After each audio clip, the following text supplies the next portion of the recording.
Wish to pull from the agenda or highlight? All right. Our next item is the consent agenda. Two pieces here, the approval of the minutes from our March 13th, 2025 meeting, and the note of aircraft noise complaints and operations.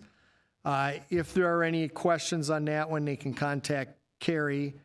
So we would handle both these as one item as a consent agenda. Is there anyone that would like to pull either of the items for further discussion? Motion to approve. Motion to approve. We have a second. Any further discussion? If not, all in favor say aye. Aye. Anyone opposed? Jennifer? And did that? Pat? Thank you. All right. Consent agenda is done. So now we have a moment for public comment. This includes anyone in the chambers or online that would like to comment. We ask that you keep it to 3 minutes.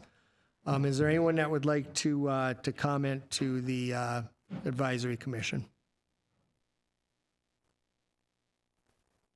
Going once, going twice, gone. All right. Business items. We are going to do Noise 101, an overview of aircraft noise assessment process. Ryan Anderson will do that presentation. Good afternoon. Thank you, Chair and Commission members. For those of you that don't know me, my name is Ryan Anderson. I'm the Manager of Community Relations for the Metropolitan Airports Commission. I'm fairly new, just started at the beginning of this year. We thought it would be a good time to give this commission some general information on aircraft noise and how we measure it, and just kind of the metrics involved and the things that we do and talk about regarding aircraft noise. I've given a presentation like this many times in my career. Sometimes it's very detailed, sometimes it's very basic. Hopefully, I've got a good mix here, so I don't bore you with too much technical detail. And I do understand there is a bit of a time restriction, so I'll try not to be too long-winded as well. So apologies if I zip through a couple of these slides, and if you have any questions, just save them for the end and we can go back. So the first thing is, what is sound versus noise? Most people don't really think about the difference between the two, but sound in general refers to the actual physical phenomenon of vibrations. It's a physical energy which can be sensed by the human ear, traveling through a medium such as air or water. Now, noise is a sound that is unwanted or temporary. Much like my daughter when she's blasting a song by Katy Perry, to me that is noise. To her, that might be a wonderful sound. And so the difference there with noise is that it can be very subjective from one person to the other on whether a sound is annoying or not. So that's something important to consider when we talk about noise, especially aircraft noise. Some people sitting on this commission might enjoy the sound of a radial engine. Others may find it very annoying. How do we perceive sound? Sound depends on several measurable physical characteristics of the sound. Again, it's energy.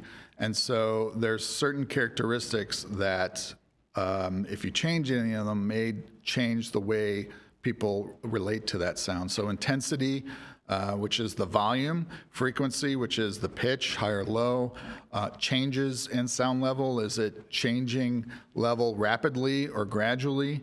And that rate of change, is it going from high to low very fast on a frequent basis?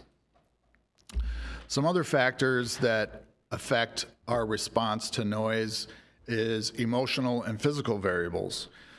For instance, if I'm in downtown Minneapolis and I'm going to a Twins game and it's in the middle of a busy day, there's lots of car traffic, train traffic, people hustling and bustling, an airplane flies overhead. Any of those sounds, I might feel as though they're appropriate for where I'm at in that environment. It's a very urban, busy environment.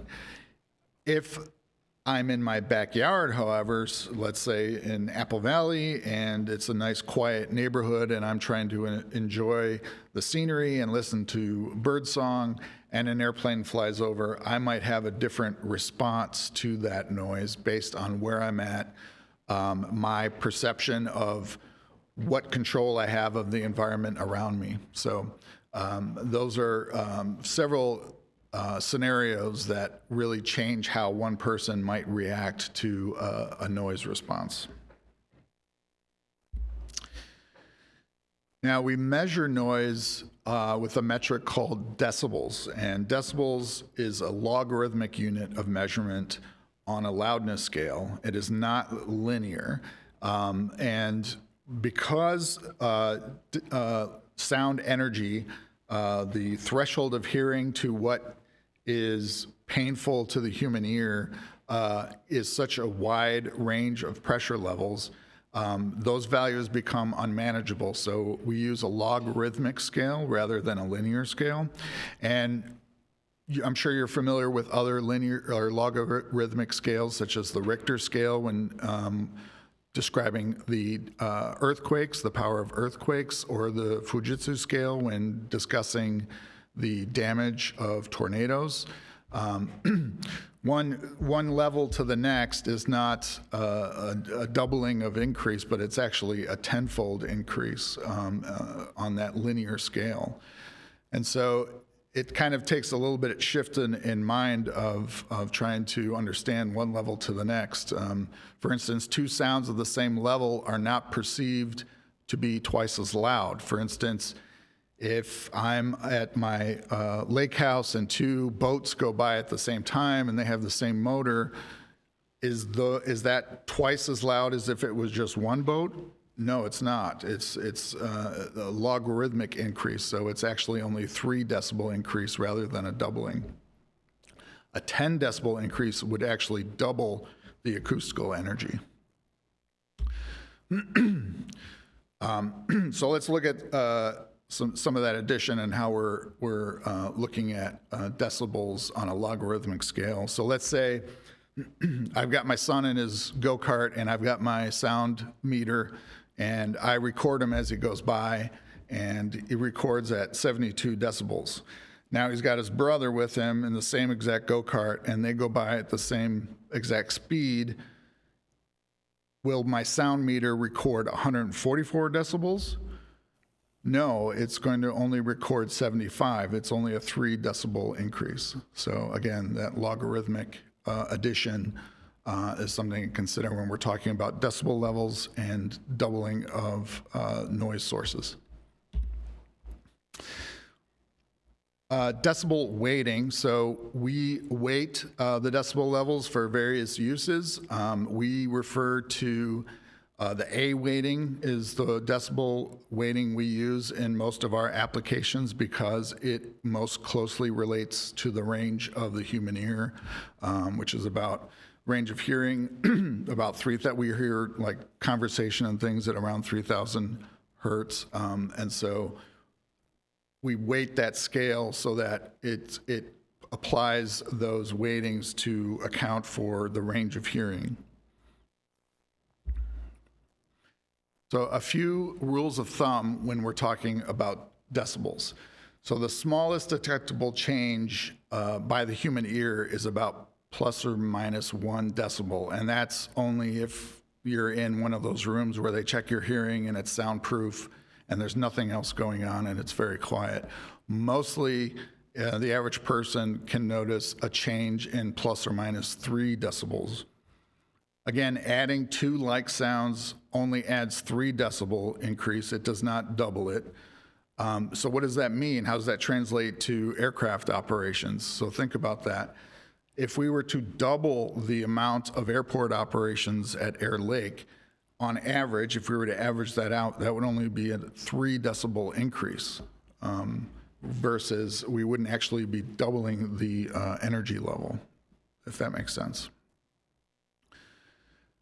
However, how we perceive that doubling is a little bit different. 10 decibels, although it is a significant increase, it sounds twice as loud or twice as quiet. So a doubling or halving of the operations may be 3 decibels, but 10 decibels actually sounds twice as loud. Doubling or halving the distance between a sound and the receiver equates to a plus or minus 6 decibel increase or decrease, and that's just the attenuation of the air. So if my daughter's screaming at me about wanting more ice cream, and she's 3 feet away from me, if I move 6 feet away, that'll decrease that level of screeching to about 6 decibels. Here's some comparisons of sound ranging from the threshold of hearing around 10 decibels all the way up to if you were at the front row of a Metallica concert, 110 decibels plus, and various outdoor and indoor common decibel levels. All right, now we're going to talk about metrics and how we measure noise. Some of these we'll go into a little bit more detail, but these are the common metrics when we're looking at aircraft noise. So we're going to talk about maximum level, equivalent sound level, the sound exposure level, and the most important, the day and night average sound level. And we'll also discuss a few other supplemental metrics that are helpful. The first one is the LMAX, or maximum sound level. There's an organization called the Transportation Research Board that does a lot of research on various industry topics. They put together some very nice videos that explain some of these metrics, so I'll let the video explain it, and I think it's a little more useful. The following video sequence will demonstrate the aircraft noise metric, maximum noise level, also known as LMAX. On the right, an aircraft will be shown taking off and beginning its flight. The multicolored bubbles surrounding the aircraft as it travels will represent the intensity of the sound which reaches the ground in all directions. For an observer standing at the pink bullseye, the approximate sound event will be played through your speakers. The sound level for this observer will also be graphed on the left with a moving bar representing the current moment in time.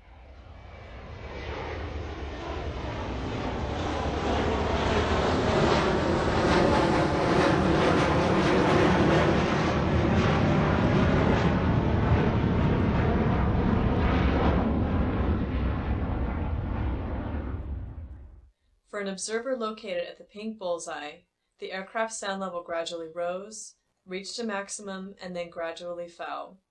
The level of the sound when it was loudest is known as the LMAX. LMAX is expressed in decibels.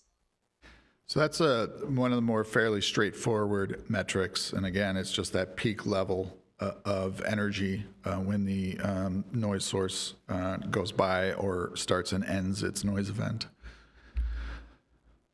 The next one is the equivalent sound level, and is a metric that we use when we're looking to average sound over a specified period of time. For instance, an aircraft event, if we're looking at to average out what was that entire energy spectrum, it depends on the duration of the event, but it's usually a given time period. We use it for looking at special time periods such as what is the impact on schools when they're in session only during the day, or possibly certain areas that have nighttime activities, looking at just what the impact is at night. And how we calculate that is if we were to take, again, a noise event, which is represented in that pink line, and the x-axis is time and the y-axis is that A-weighted decibel level. You can see over the course of time it gradually gets louder up to the LMAX point, which is 86 decibels, and then as it passes, it gradually falls off. And so we take the noise event and we calculate the value of decibels that are above the background noise level, or what we call ambient noise level. And we average that depending on the duration. So the duration of this noise event was 40 seconds above the ambient level, and that gives us our LEQ, which is 73 decibels. And again, that's a logarithmic average of this noise event.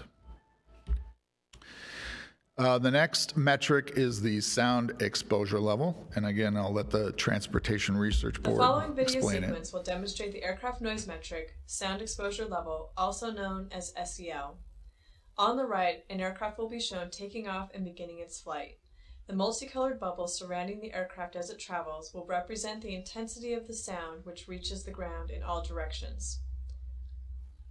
For an observer standing at the pink bullseye, the approximate sound event will be played through your speakers. The sound level for this observer will also be graphed on the left with a moving bar representing the current moment in time.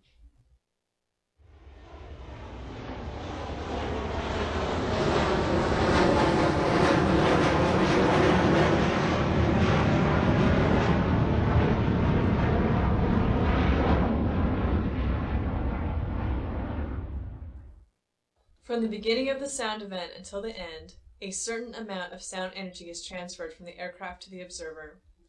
The total energy transfer depends both on how long the event lasts and how loud the event is. The sound energy exposure as experienced by an observer is quantified by the noise metric SEL. SEL can be thought of as the sound level in decibels, which would be heard if all the sound energy were compressed into an event lasting exactly 1 second. Okay, the SEL metric, again, we're taking that same sound event and compressing it down to 1 second, all the energy.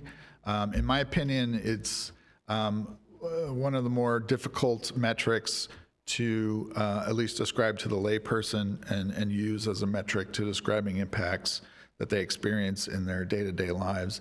However, it is useful in certain scenarios, but you're taking the physical energy, which considers both intensity and duration, and again, compressing that down into 1 second, and it allows you to compare different events or multiple events over time.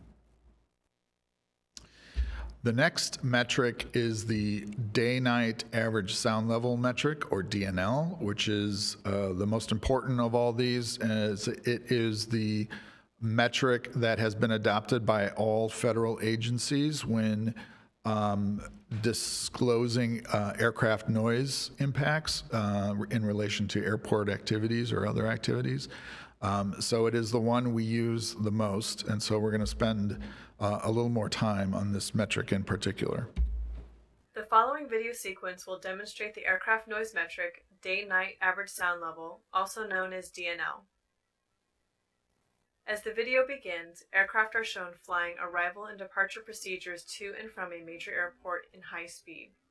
Green and red trails behind the aircraft show the traveled paths of arrivals and departures, respectively. Each arriving or departing aircraft is continuously transferring energy to the ground in the form of noise. The louder and lower the aircraft, the more noise energy it produces on the ground. The size of the multicolored bubbles surrounding each aircraft correspond to how much noise energy is being transferred to the ground at any given moment. The essence of DNL, and all other cumulative noise metrics, is to represent the total accumulation of aircraft noise energy over some period of time. If we focus on the pink bullseye on the map, each passing flight transfers some total amount of noise energy to the ground at that location. As the flights pass, the graph on the left shows aircraft noise energy accumulating at that point. The flights that come nearest to the pink bullseye tend to transfer the most noise energy to that location. Over the course of a day, a great deal of aircraft noise energy may accumulate.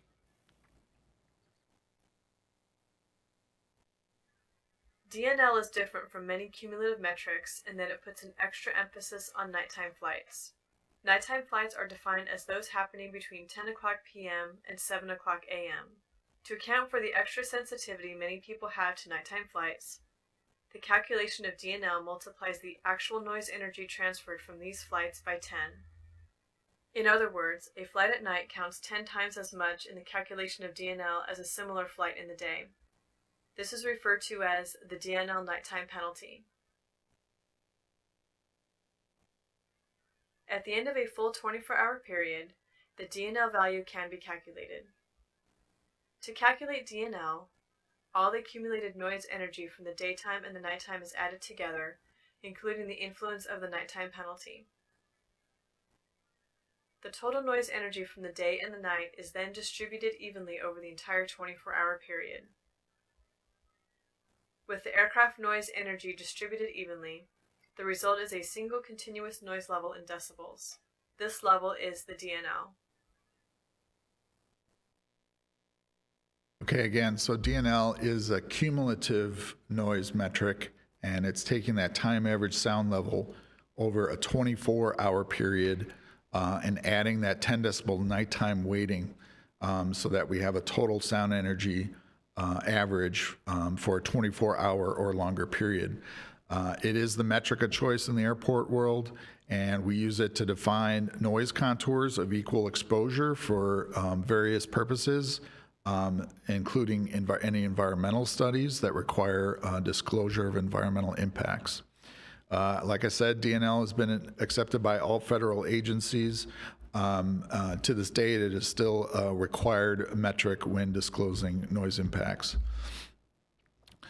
Just to talk about that nighttime penalty, just to understand it a little more, that penalty factor it really influences the DNL metric and the size of that noise exposure contour.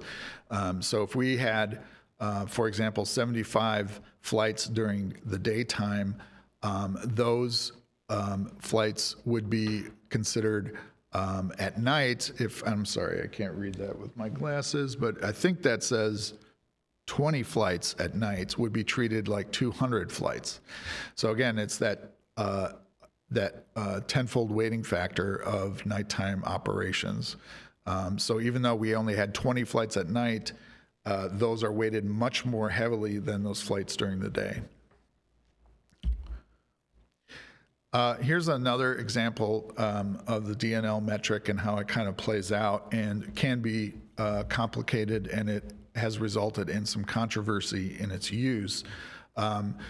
These four examples show how the end result of a 65 day-night average sound level can have various scenarios.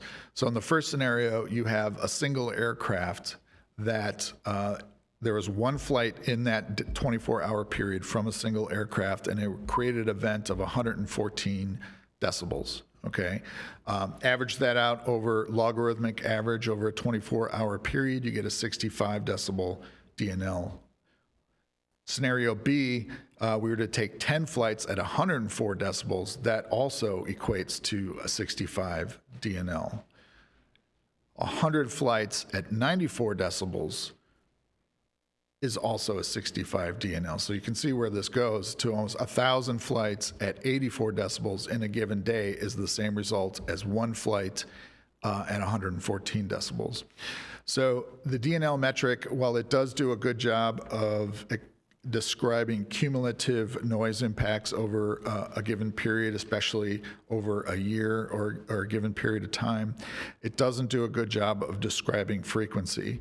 And the frequency of those operations. So you can have one aircraft that's very loud versus 100 aircraft that aren't as loud but have the same outcome. So we use some other metrics to help when we're disclosing noise impacts. One of them, time above, which basically represents the time, generally in minutes or seconds, that a noise event is above a given level.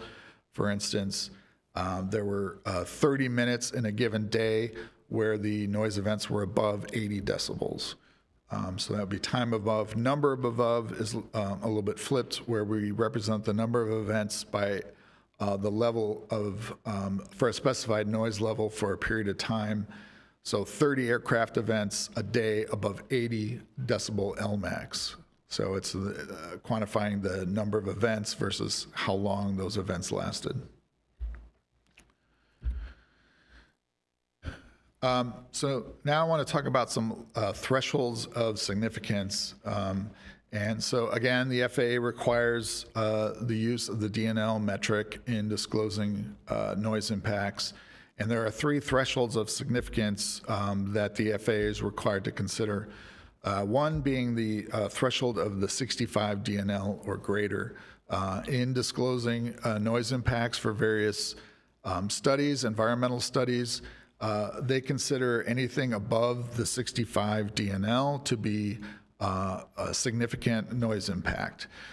Now, there are other thresholds, including a change when you are comparing a project to another project, or a project versus not doing the project and the outcomes, and a 1.5 increase inside that DNL or a 3 decibel increase outside the DNL are also considered significant and could translate into sound insulation for homeowners if there is available funding and eligibility requirements are met.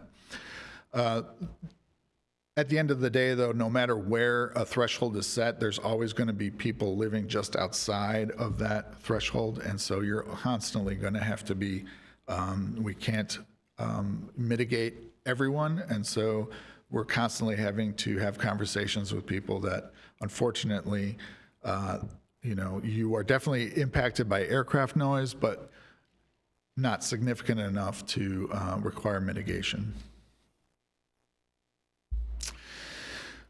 Okay, so lastly, I just want to briefly touch on how we measure aircraft noise. And we do that in 2 primary ways. One is actually measuring it with noise monitors. An airport can have a physical noise monitor that records noise events, and those noise events are correlated to aircraft so that we can quantify the level of noise impact generated by aircraft events at a given location. Or we can model those noise impacts. And the modeled method allows us to look at noise impacts in a much greater area versus a very singular area with a monitor. We're able to look at noise impacts in a large area and be very specific about noise levels at any given location. What you're seeing there on the right hand of the screen is the latest 65 DNL contour for Minneapolis-St. Paul International Airport. So we use a model that they're required to use when disclosing noise impacts. It's the FAA's Aviation Environmental Design Tool, and it is a very robust model. And we put in a lot of specific information into the model, and we're able to generate very accurate noise exposure contours out of this model. And one of the main ingredients that really makes it very accurate is the aircraft types and engine types. Anytime an aircraft gets certified by the FAA to fly within the U.S., the FAA creates a sound exposure profile for that aircraft. So any new aircraft that's designed or any aircraft that wants to fly into U.S. airspace has to get an FAA certification, and part of that is a noise profile. And so each aircraft type we have a specific noise profile for, so we're able to put that in the model, paired with how an airport is used on an annual basis or some given period of time, how air traffic utilizes the airspace, weather, terrain, all these things go into the model, and we're able to generate a very accurate picture of the noise impacts over a given period of time. Just in conclusion, on our website, metroairports.org, we have some great short videos here that kind of talk about more about how we manage noise with our airports in the MAC system, and various outreach methods that we use to describe noise. So please feel free to visit our website. Entertain any questions? Thank you, Ryan. Any questions for Ryan? Thank you, Chair. Thank you, Commissioner. Looks like that's an interesting presentation. Very interesting. Yep. All right, moving on. Item number 6, information items. First up, we have Panaprog behind the scenes. I'd invite Paul Jacobus to come on up. Paul is I asked Paul to come just do this presentation because there's this little thing that kicks off Panaprog called the Fly-In Breakfast. And Paul, it's special to have him here because Paul is a Lion, and they are the ones that host the breakfast and hold it. And he's also involved with the Panaprog committee, and they support that, and it's part of our celebration. So Paul, I'll just leave a presentation up to you to just tell us a little bit about the breakfast and how you work with MAC on it. All right, thank you for the opportunity to address the group. Again, my name is Paul Jacobus. I'm the District Governor-elect for District 5M6. That covers an area from Lakeville up to Scandia. My term starts on July 1, so I'm putting it on hold for 5 days to make my way through Panaprog, but then I'll be busy doing that for the next year, and I am a member of the Lakeville Lions Club. I always like to, when given this opportunity, to talk just a few seconds about the Lions Club and what they are. The Lakeville Lions Club is part of a larger Lions Club International, and it's an organization renowned for its commitment to humanitarian service and community enrichment.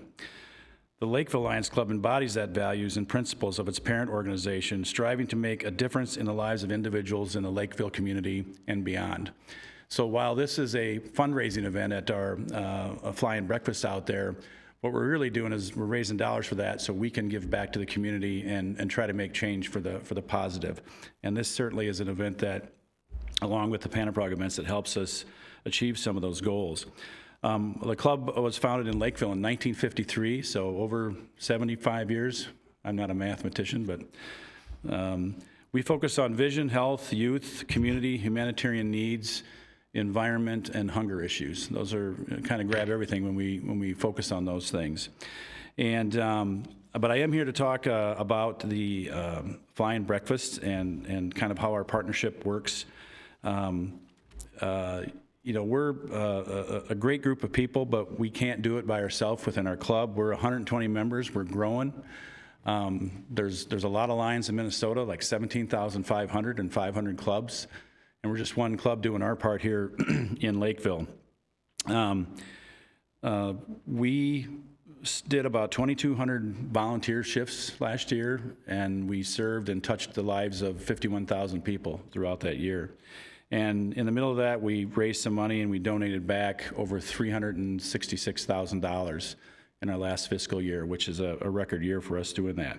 But what makes that all possible and happens is events like the Fly-In Breakfast. It's our 13th annual event coming up, and we're pretty excited. It's the kickoff to the first weekend of Panaprog. Panaprog has grown over the last few years and now covers 2 weekends. So we're the big event on the first weekend. And it's a partnership with the MAC and Aloft Aviation, quite frankly. And we get a lot of support from many sponsors and lots of volunteers. In year one, some 13 years ago, I think we did about 120 meals, and there was a handful of aircraft that showed up, and it was kind of started on a whim as an idea. Somewhere in the middle between year one and year 13, this thing really took off, and this year we expect to serve 2,600 meals. We'll have 3,600 unique visitors out at the airport, and probably anywhere from 70 to 100. I call it things happening on the runway. Landings, takeoffs, you name it. It's all weather dependent, but there's plenty of things going on out at the airport in that morning. It takes us 200 volunteers to pull the thing off. Those 200 people will put in about 1,200 hours over 2 days with setup and running the event. We can't do it by ourselves, so we bring in organizations. The debate team and the scouts are a couple people that we come in. We end up donating back $5,000 to those groups that help us put the event on. That helps them achieve their goals. We feel good every time the debate team goes to state because we know we had a part. They did a little sweat equity for us to earn their money to help take them to state, and that's a good thing for the youth in our community.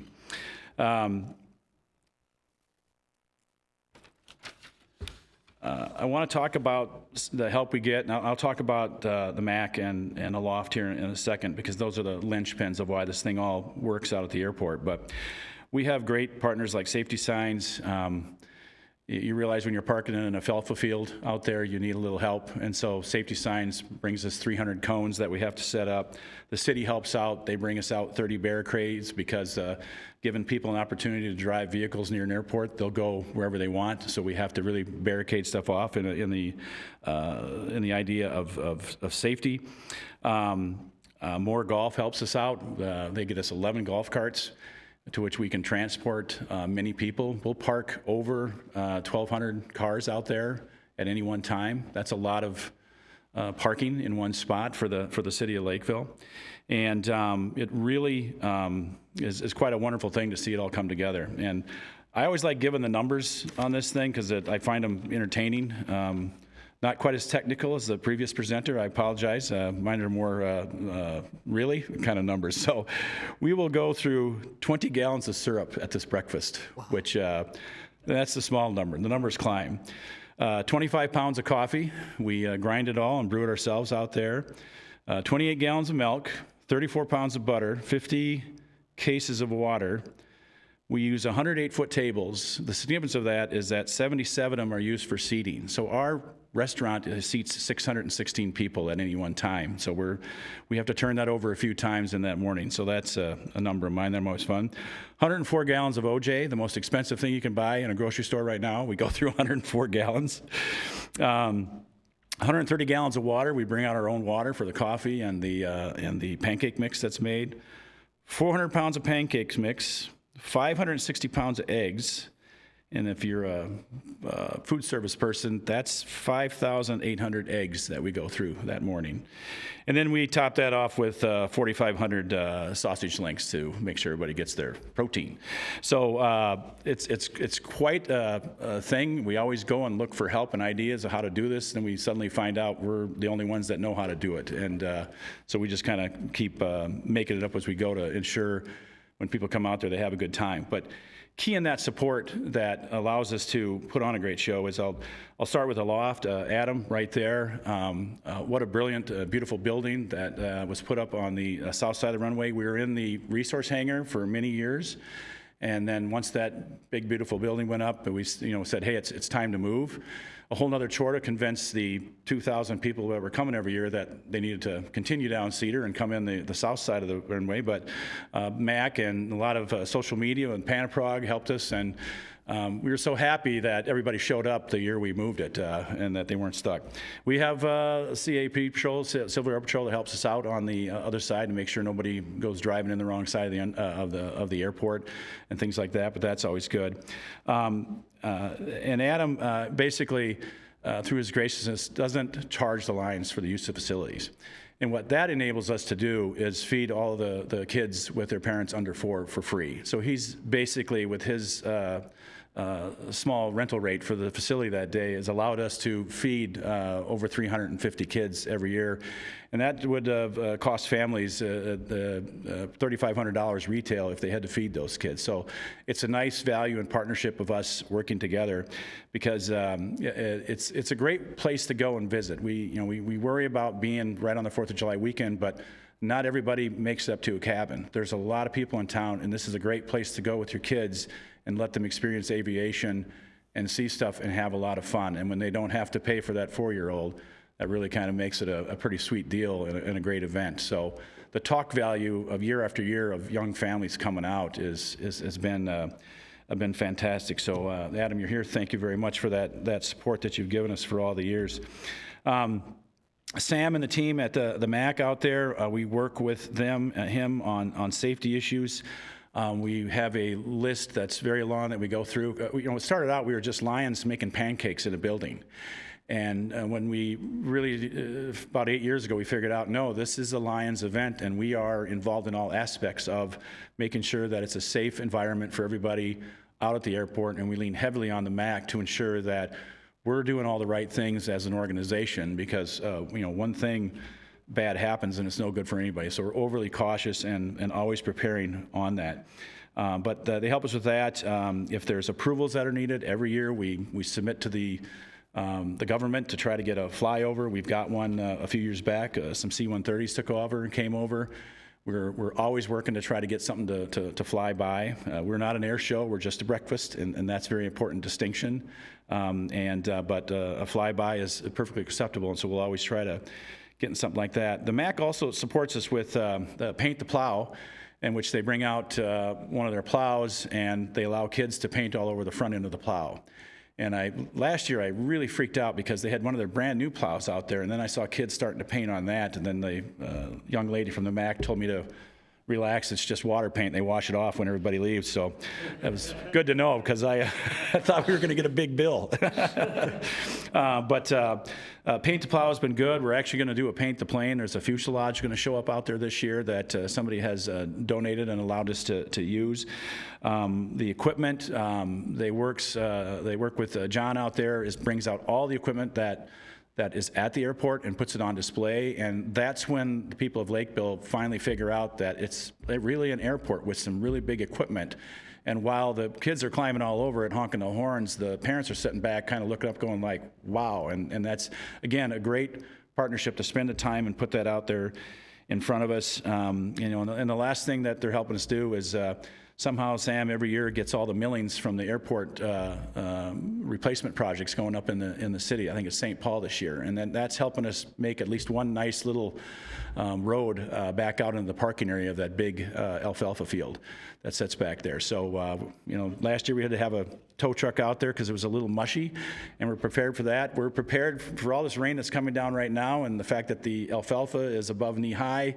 We're wondering what's gonna happen to our parking lot, but we've secured a plan B, and I should probably talk to Sam about it first, we've got a plan, and I got to give a shout out to Featherlight, who basically gave us the use of 2 of their NASCAR transport trams, and so that allows us to haul 50 people at a time if we have to move people around the airport a little bit more significantly than we thought. But it's really cool when people are rooting for you to put on a good show. So it's been a lot of fun. But I can't stress enough of how working together as a group, and the MAC along with Adam out there and the FBO, they're always working to make sure that we're putting on the best show possible for the people that come out and see it. And a lot of people, this is the only time they'll see aviation in Lakeville and what's out there. And the idea is that they're not scared of the airport, and that it's a very positive experience. And year after year, these kids light up when they see these planes running and coming by, and it's been quite an experience. So yeah, that's pretty much it in a nutshell. So, and that's the B-25, which will not be there this year. Apparently, the Lakeville Lions flying breakfast lost out to the Duluth Air Show. I don't know why, but it happens, I guess. So, but it'll be back in a couple years when the 4th gets a little further away from our event. So, any questions? Any questions for Paul? Thank you. It's every time I go to that breakfast, it's amazing. The number of people and the show, the airplanes, everything. So well done. We appreciate it. Well, come early. We'll get you a shirt and put you to work. Yeah, so don't come too early, right? And the food is delicious too. All right, Sam, you're about to get a workout here. First one up is the roadway update. Good afternoon, everybody. Sam Seafelt, Reliever Airports Manager with the Metropolitan Airports Commission. Thank you. Just talking about Panaprog, thank you to Paul and Pat, my 2 contacts with the Lions. And really happy every year to have the early coordination and communication and with safety as a focus. So thank you very much. So basically, I have a couple updates, which kind of is almost all of my airport manager's update, but a couple months ago, the MAC decided that we were not able to do the roadway project this year, and that's 225th, paving that road. It's about a half mile from Cedar to the South Airport entrance. Honestly, really unfortunate that we had to break the news to Adam and the group in the city, but for a few reasons, it was decided that we were not able to do that this year.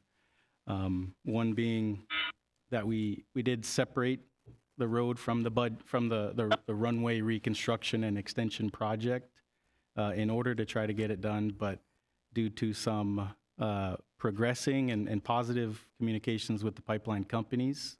We felt like the actual full project was too close in proximity to doing the road that we might, the cost benefit analysis of doing the current place of the road and paving it, just to have to demolish that road when 225th is relocated with the full project.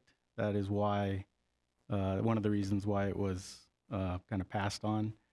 Second, there was some competing funds, some competing projects, which Lake Elmo has a runway design going on for a runway project next year. And that money, with any priority list, the runway is always going to get priority over an access road. So that's a couple of the reasons why MAC decided not to do that road this year. I could pause for any questions that we might have from the group. When do you expect the runway project to take place then, if that was one of the drivers to move out the road? Yeah, right now we do have a memo submitted to the FAA to try to lay out all the positive discussions we've had with the pipeline companies in the recent months, to try to get them to approve us to start the environmental assessment time clock. So that is a 12-month period, and expect, if that's all moving forward as progressed, it'd be a 2027 target for the runway.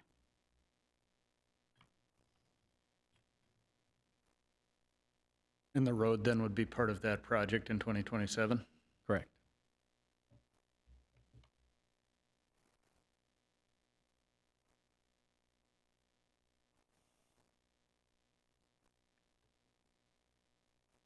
Thank you. And then you got the frequency change too.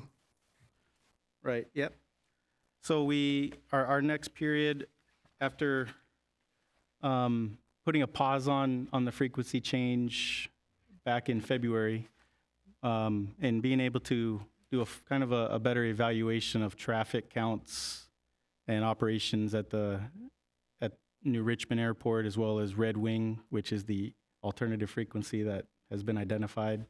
That's 12305. We are definitely leaning toward selecting the 12305 frequency as a change, and that would be effective, if it all goes through as planned.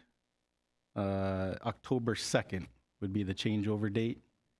But as far as the data getting into the spring and the summer here and seeing active operations, as opposed to last year when we kind of evaluated it during the winter, the data is showing that we'll be able to kind of have a better frequency on sharing with Red Wing as opposed to New Richmond. There is still a possibility as we go through these next couple months. The actual deadline to submit the change is August 20th, that we see some more summer counts and be able to make a different decision. But right now I'm leaning toward the 12305. All right, any questions about that one? Well, that'll be a good change if it comes past, because it's definitely crowded on 123.0. That's not a good safety issue. Right. Definitely wish we didn't have this delay, but I think we're better off for this delay since February, just to be able to get a nice summer evaluation. All right. Oh, go ahead, Dan. How do you plan on communicating that to the community? Oh, it'd be similar to the last time I laid that out. In addition to newsletters, we'd also have proper notice to airmen issued when that change does get made, as well as a verbal message on the automated weather for the airport. Additional signage on the ground on the access roads to the airport, and flyers in the FBO and in the vault restroom, just as many ways as possible to try to get it out. Not to mention monitoring 123.0 when the change does come, just to make sure we don't have aircraft flying over announcing on the wrong frequency, as could be the habit with some pilots. They have it memorized, they just go right to it, or they have it just stuck in their radio and they never change it. But we'll try to go through as many communication ways as possible. Anything else on that topic? All right, and then we have the airport manager update. So the only other, I have a couple things to mention here.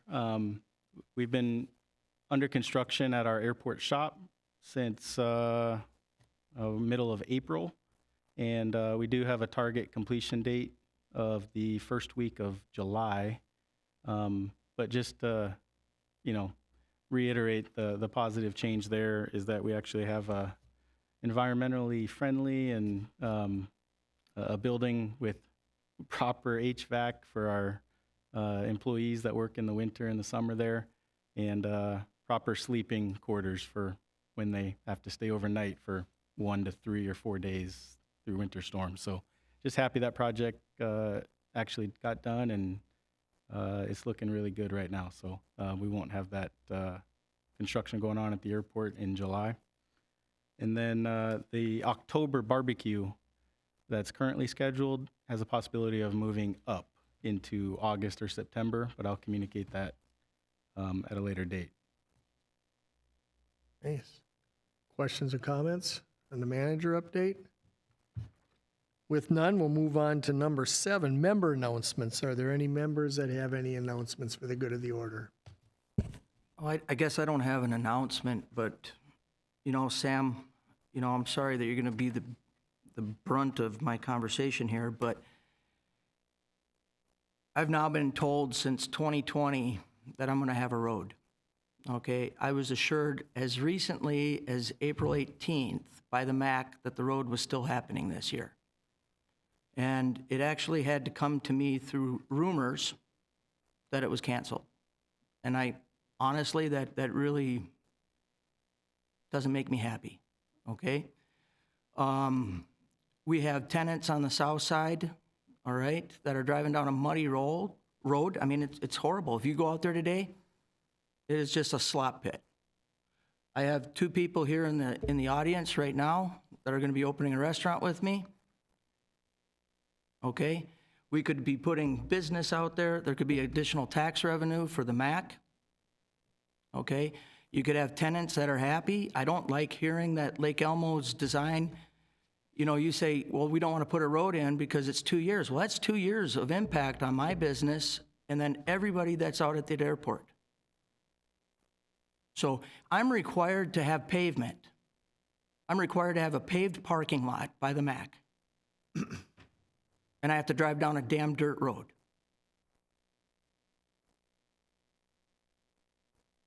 So I personally feel very let down.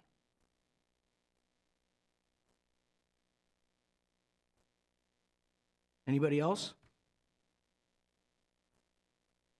I mean, the EAA chapter's putting a new building in, and they're going to have to drive down a darn dirt road for the next couple of years, too. I put $6 million into that building with assurances that we were going to have a road. I don't know why it's okay for you guys to make assurances to us and then just say 2 years, 2 years.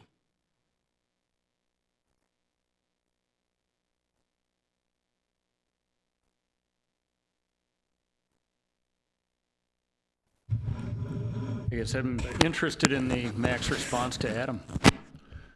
Can I piggyback a minute? I've been biting my tongue a little bit, but you had mentioned the environmental impact study. That's another year out. Excuse my voice. I think that's like 5 years we've been talking about that. So to Adam's point, there never seems to be a date certain. And Sam, it's not a personal thing with you, it's a MAC issue. But the runway extension was on the books. Everything was on hold for the negotiations with the pipeline folks, environmental impact. At one board meeting, I said if the individual doing the environmental impact can't get it done, fire that person and get someone else to do it. So I think there's general frustration with just the process of MAC. And I don't have Adam's situation, but I would feel as frustrated as he is if assurances were given, and it's always a moving goalpost. Okay, well, one thing I can comment on, I definitely apologize you had to hear through rumor, but as soon as I knew that it was a fact that we wouldn't be doing the road, I contacted you via phone. So somebody at the airport that found out about it actually started discussing it. A little premature because at the time that it was first decided that we might not be doing the road, we still had directors and vice president levels fighting to still keep the project on the books. So, but at the time that I knew, that I was aware or informed that it wouldn't be completed this year, I called you that same day. So I apologize for that. As far as the deadlines, or the estimates on when we can get the project done, we can only go off of historical time periods of how long it should take for different studies and different planning elements to get completed to start construction. And there obviously has been huge delays and unforecasted delays, and it's hard to, I think for anybody to wrap our heads around initially how long this pipeline roadblock would have taken us. But I can guarantee you the MAC has not stepped our foot off the gas on trying to get the project done. It's just, the pipeline issue was a major issue with the FAA and still continues to be. So that's my only comment there. Add to that a little bit. I do want to emphasize, and I don't know the full history or what was told to you, but I do want to emphasize the MAC's role and the FAA's role. And the environmental review and approval process is an FAA process. And this is something that airports are constantly, we wish we had a good understanding of what the timeline would be, but ultimately it is an FAA-driven process, and we're beholden to them and their process for how long it would take. And so we're really doing our best to advocate to get it done as quickly as possible, but at the end of the day, it's still an FAA process. So I just wanted to make sure that was understood. I can appreciate that. I guess the question I would have is, has it begun?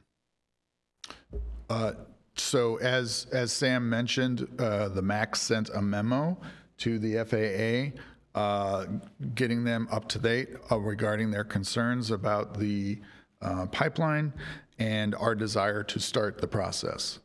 So no, I guess the answer to your question is, as of where we're right now, no, the process specifically hasn't started with the FAA. So is it fair to assume that unless there's an agreement with the pipeline agencies, the process can't start? I can't answer that. That's an FAA decision. Yeah, because the frustration, my perception of the frustration of the community is it's been 5 years, maybe more. And I appreciate the frustration, and I've heard how this has gotten really dragged out, and it's really unfortunate. And really, what I'm trying to add to the context is that, unfortunately, it's not all within MAC's control. There is an FAA they are a regulator, and we are beholden to them in this process. So. But the road is a separate piece. It's The a road separate can be, project yeah. from the runway. And what I heard earlier is we chose to put off the road because of the cost, and it would be better to combine it with the runway project, which I agree with.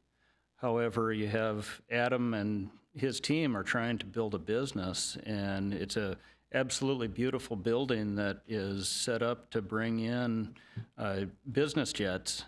And we're expecting him to bring in clientele to drive down a dirt road in their rental cars and their nice vehicles to get to their building and get to their jet.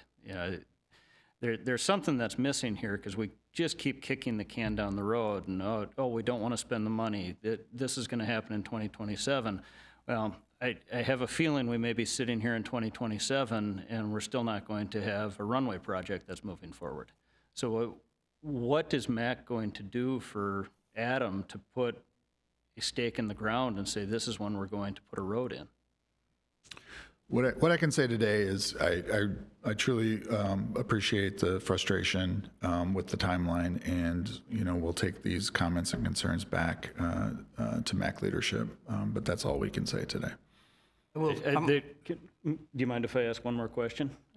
Sam, you had mentioned that you hadn't contacted Adam because people within the MAC were still arguing over whether this road was going to happen or not. Was there any discussion to pull Adam into that conversation as probably the largest stakeholder for that road and advocate for himself? It didn't sound like it. No, there wasn't. I think that's a mistake, and I think that tells us as tenants and Adam as a tenant really where MAC feels we rank on the hierarchy. Well, all I can say there is there's been numerous discussions on why we wanted to do the road. I mean, we had good intentions. It didn't make the cut this year. Sam, I personally don't have anything against you. I don't think that you have one thing to do with this, all right? I will tell you this. You say it's dependent upon the FAA. I'm an airport manager in Baudette. All right, I'm very familiar with the policies and the procedures and how all of this gets done, okay? I also know that there was assurances made to us that you guys were gonna fund this and pay for it yourself. You were not going to wait for the runway project. Now you say, well, the runway project could happen in 2 years. Just wait 2 more years, okay? After you gave us assurances. In 2020, the reason the runway project was delayed was because of COVID. It wasn't because of pipelines. Okay? We found out late that the pipelines were even an issue, all right? We found out at the Airlake Airport Advisory Committee meeting last year that the pipelines were the issue. Okay? We were told that the environmental had already started, and it hadn't. So the information that we're getting is not been accurate. You guys have done a horrible job communicating, okay? And you've made promises that you haven't kept. That's the worst part. And it has nothing to do with the FAA. Don't give me that excuse. It's not FAA isn't making promises to me. The MAC has. So to clarify my comment was regarding the timeline and the approval process and how long the environmental review would take. That is the responsibility of the FAA. So is it fair to assume the first domino that has to fall is the agreement between the pipeline and the FAA? Everything is dependent on that? We're waiting on a response from our memo that was submitted to the FAA. That's the next milestone. So unless or until that happens, everything else is on hold? Correct. That's correct. And is there any sense of what that timeline might be? None at all. Okay, so the whole community sits and waits. Yes. And unfortunately, that's kind of the status quo with the FAA right now. There's a million things going on with the FAA and many different requests on a number of different issues. And sometimes they respond quickly, sometimes they take a long time, and it's totally outside of our control. So back to Steve and Adam, is there any provision outside the FAA through the MAC to facilitate the paving of the road?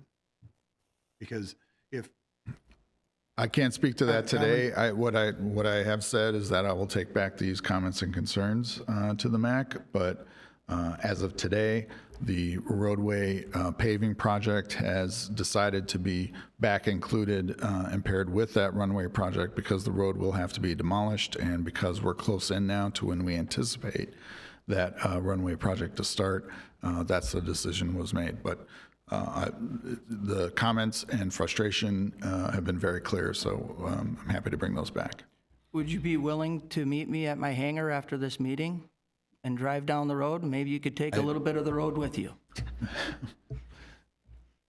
As I said at the beginning, I appreciate your frustration and concern. I don't think what you're saying is untrue. So I don't think my using the road is going to make any difference. May I ask you, would you be kind enough to go look at the road today? Sure, I And can then look bring- at it, and but bring again, that- and that's... That way you have firsthand knowledge of what we're dealing with. Sure, I'd be happy to do that. All right.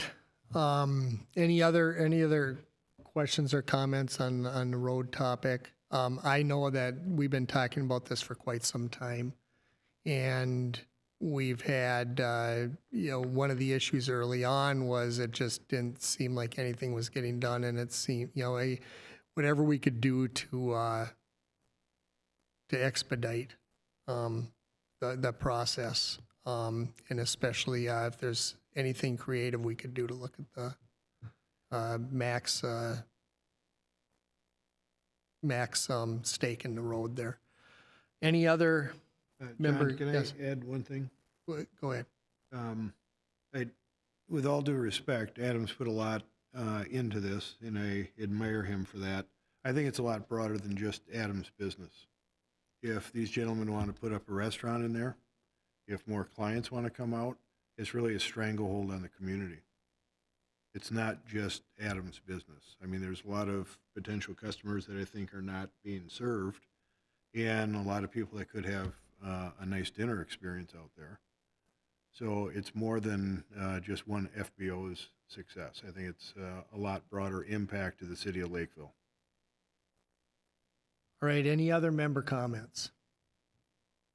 No, I'd like to reiterate what Dan just said. That was, a similar comment was on my mind as well. And, as an airport user and someone who, works at the Fleming Airport, which is not a MAC airport, and someone who uses other airports around the Twin Cities, we see projects going on at the majority of these other airports that are taking place. And I do not see the same level of activity from the MAC in improvements at the Airlake Airport, and that's spoken as someone who's been there for 20 years. Pat, you've been there longer, and I really would like to see, Adam has put up a wonderful building, a wonderful facility to help grow our community at Lakeville and the usefulness of that airport for the Lakeville community. I would like to see MAC support him. Okay, any other announcements to make? All right. Number 8, review of the 2025 meeting schedule. We'll meet again September 11th, and then on November 20th. I'm assuming those are going to be scheduled for this same location. All right. And with that, the meeting is adjourned.